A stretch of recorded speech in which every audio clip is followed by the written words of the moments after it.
Okay, welcome to our Eid of Shabbat, special edition Parashat class, Parashat Noah. Noah, great or not so great? That is the question. And it is a common, popular topic for some reason on Parashat Noah to discuss Noah, and especially in comparative terms to other people like Abraham, and to try to create a standard to frame the level, the status of Noah as a person and his accomplishments.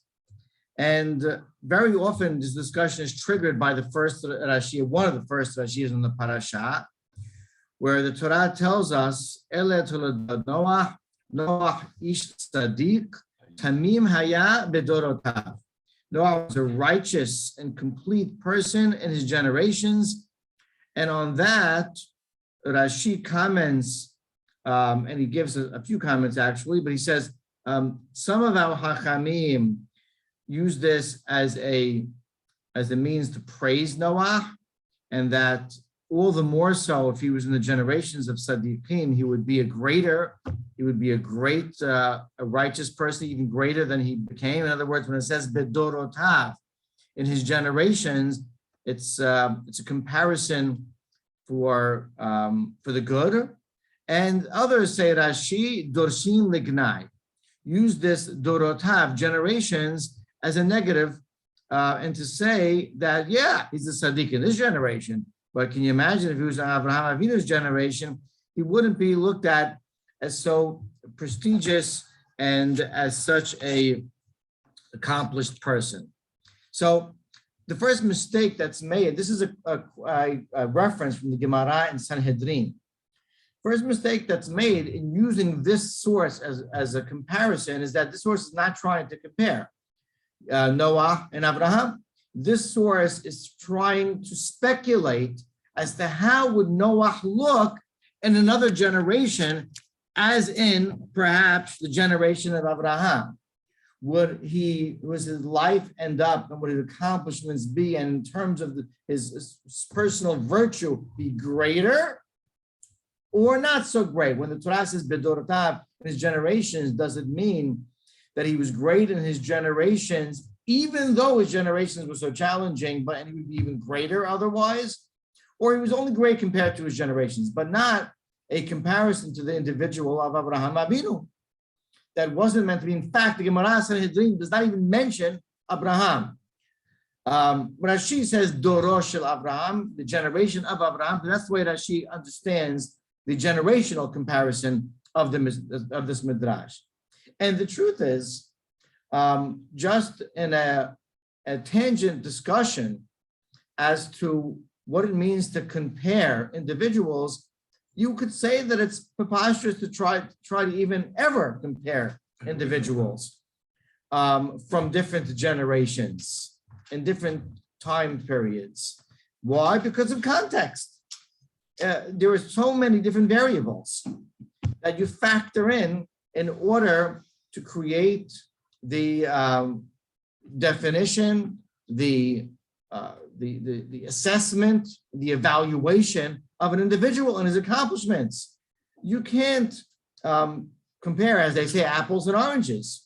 The context of what Noah's surroundings were, the pre-Mabul environment, the personal challenges or lack thereof, versus Abraham, where he was born, what his surroundings were like, who his parents were like, how the world looked post-Mabul, etc., makes a comparison like that for us to be almost impossible. And of course, in general, we try not to compare individuals, because who knows, after all, besides HaKadosh Baruch Hu, the thoughts, deeds, and actions of an individual in sum total besides God. So I think that is not necessarily the appropriate view to take on that midrash, and necessarily the appropriate approach to take to this possible comparison in the beginning of this parasha. Additionally, I'll say that if you were to try to compare Noah to Abraham in terms of the broad spectrum of history, and specifically the Jewish history, that would be a futile comparison. That would be what we call a slam dunk. Because, after all, we have to understand that there was only one Abraham Avinu in the history of mankind.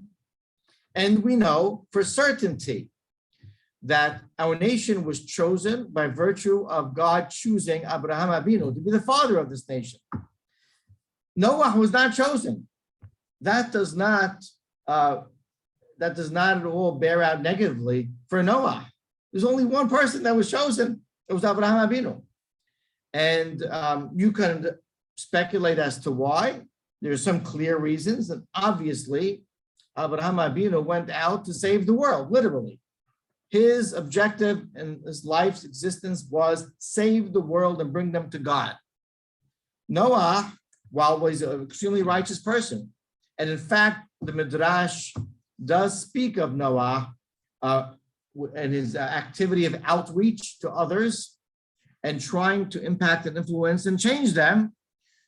He obviously wasn't successful in changing the world, and no one was as successful nowhere near on the scale of Abraham Avinu in, you could say, bringing people and students under the fold of godliness and monotheism.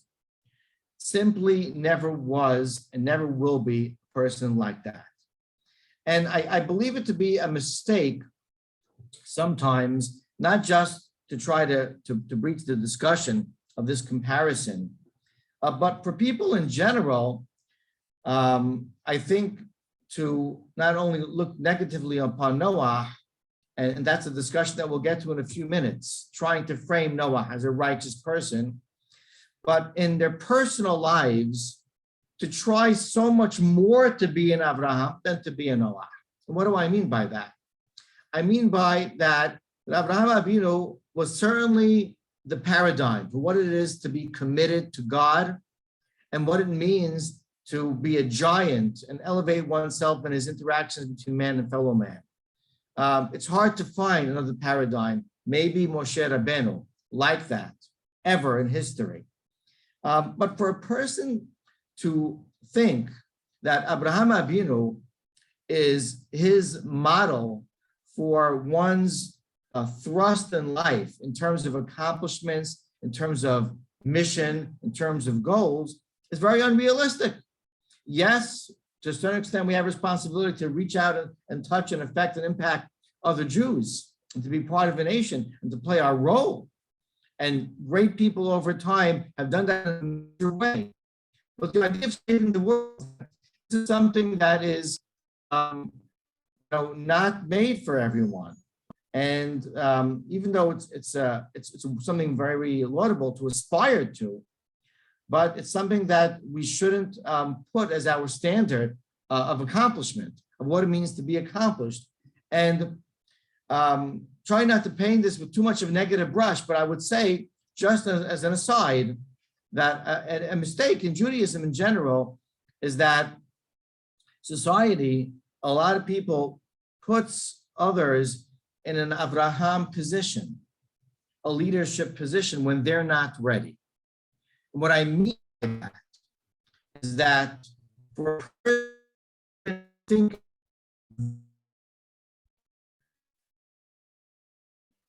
back towards and to dream about being an Abraham, a person first has to establish himself in his personal life and personal relationship to HaKadosh Baruch Hu as extremely righteous, as pious, ben adam lamakom and ben adam la'avero. And what I'm trying to say is that one must become a Noah before he becomes an Abraham. And that is a personal directive for every Jew. And that is also a societal directive for Jewish society, and who is chosen to be what in leadership positions. But I think it behooves us, really, this is Perashat Noah, to talk about Noah, to try to frame him, his righteousness, and his accomplishments in this world. After all, this is a man that merited to do nothing less and be responsible for the continuity of mankind. When HaKadosh Baruch Hu was leaning towards something even more drastic than the Mabul. And so let's look at Noah, and it's the discussion really starts and doesn't end with, but pretty much says almost all in the very first pasuk in the Perashat. And that is Noah, Ish Sadiq Tamim Hayab Elohim et Halech Noah. So let's look at that term, Ish Sadiq Tamim. Are those two different praises and descriptions, or is that a package description? And it really has to do with the ta'amim. And if you'll allow me, with my non-Chazanut-like talents, I'll demonstrate with the ta'amim. Noah ish sadiq tabir tamim haya bedorotav, right? Marig tarha atna. So the fact that the ta'amim separate to some extent sadiq to the next word tamim, it doesn't make sadiq tamim as in a marig tarha. Rather, sadiq, you can look at it as a comma, tabir, haya, as two different descriptions. And on the other hand, one can say the atnach, the period, was at the word bedorotav, atnach, period. And before the atnach was a flow and say sadiq tamim. Now the mefarshim, the commentaries, take either side of an argument. I was presenting to you the validity in either approach. So for instance, looking at it, Sadiq and Tamim is two separate praises and descriptions of Noah.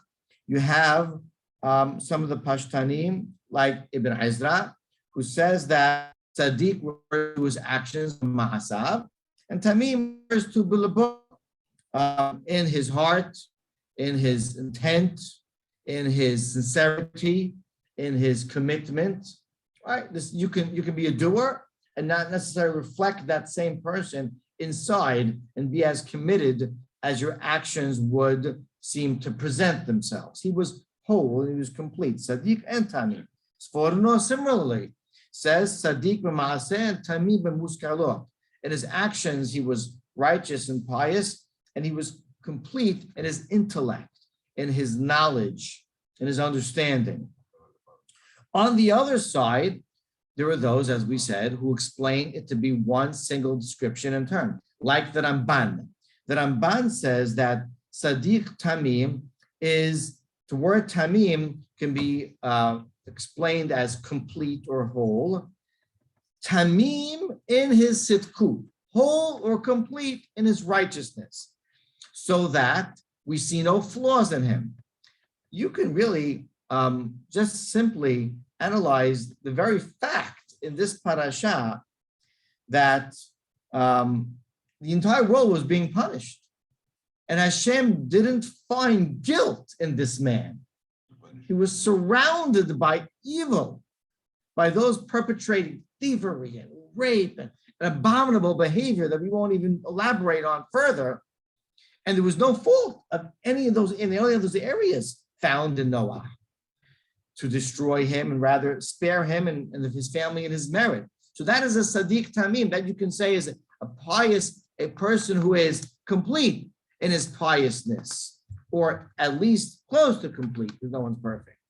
Similarly, the Amek Davad looks at this, the Nesiv, as a single praise in terms, Sadiq Tamim, and in his actions between Adam and Haviro, in his interactions between man and fellow man, he was high-level player and excelled in the way that he treated other people.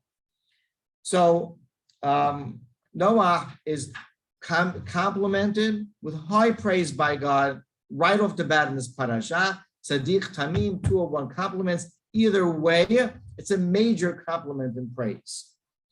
Now, really to put Noah into context, I mean, he is a remarkable person, and remarkable in not only what he accomplished, but how he accomplished it. You have to look then at that next word. to understand what he really accomplished, Sadiq Tamim Haya Bidorotav. In that word, which is really became the inflammatory word, so to speak, word that triggered all the discussion about the comparative discussion about Noah. Let's just take that word, Bidorotav, generations, and use it what it was meant to be used for, ideally, according to the analysis of the text, and that is as a wonderful sheva, a praise to Noah. And let's think about that for a moment. Bidorotav, his generations. What does that mean? Ibn Ezra says it means the generations, in plural, before the Mabul and after the Mabul. The man lived in two worlds. Pre-Mabul, like no other man in his family in human history. Like the Ramban, who says Dorotav, his generations, means all the numbers of generations leading to the Mabul. Let me explain you what that means.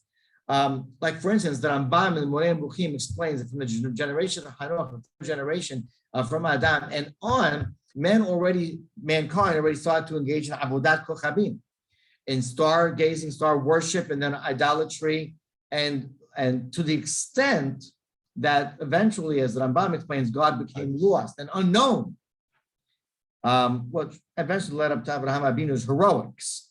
But those generations leading up to Noah, 7 generations before him, which is hundreds of years, it became part of the fabric of mankind to live a paganistic lifestyle, one that was separate from God. And he lived throughout those generations. Don't forget, a person who lived, he was 600 by the time of the Mabul. Centuries saw a number of generations prior to him. And different peoples and different influences and surroundings. And he persevered through all of that and remained in his righteous nature, his piousness, and his commitment to God and to other people. He was unmovable. He was rigid in his righteousness. Dorotav, says the Ramban, in all those generations. And then obviously, after the Mabul, although there are those that read into the text that Noah had somewhat of a letdown, but reason to believe that he was still a righteous person. The Radak explains Dorotav means the generations of Enosh, with some difficult things going on according to the Midrash, the Mabul, afterwards Dora Pelaga, the generation of division, which our Perashat deals with as well. So Noah lived in different worlds, he saw them, he confronted them, and he persevered through them, and he elevated himself over them in his generations. So that is the what in terms of his accomplishments. And really, if you think about all the challenges and the changes he went through, a person in modern society with one major change, he's devastated. Devastation, major life change. And this person went through it over and over and over again and remained consistent. How did he do it is the last part of the pasuk. Et ha-Elohim, et halech Noah. Noah simply went with God. Refer to another, what some call a mizvah in the Torah, Tamim tihiyeh im Adonai Elohecha. Be with God. He was Tamim, right? Et ha-Elohim. His completion, his complete nature was one of constant dedication to HaKadosh Baruch Hu, and Tamim also implies not looking elsewhere for answers. Being naive in the sense that despite the arrow pointing in different directions in terms of who's controlling, who's making decisions, where is justice? Is there justice? To remain in a simple manner, but really a very deep manner, committed to HaKadosh Baruch Hu. The Emet Davar says that he was a natural Sadiq Tamim. But because it's Ha-Elohim et Halech Noah, he took it one step further. And that is, he conquered the tendencies, the natural tendencies that a man has to be dragged in and lured by the temptations and the influences around him in favor of Ratzon Hashem. And that is one of the great accomplishments that man can have, to be a gibor, to be mighty, to go against his nature and not to give in, and to remain only because of his commitment to HaKadosh Baruch Hu.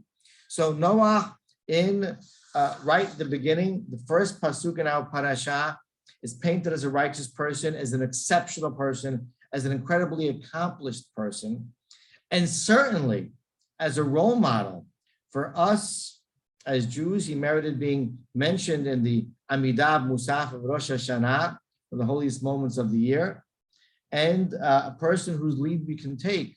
And as he is looked at as the father of, you can say, the Gentiles, with the Sheva Mitzvot Bnei Noah, certainly the paradigm for all of the human race. And even though relative to Abraham Avinu, it's a very difficult and probably unfair argument, a comparison to make.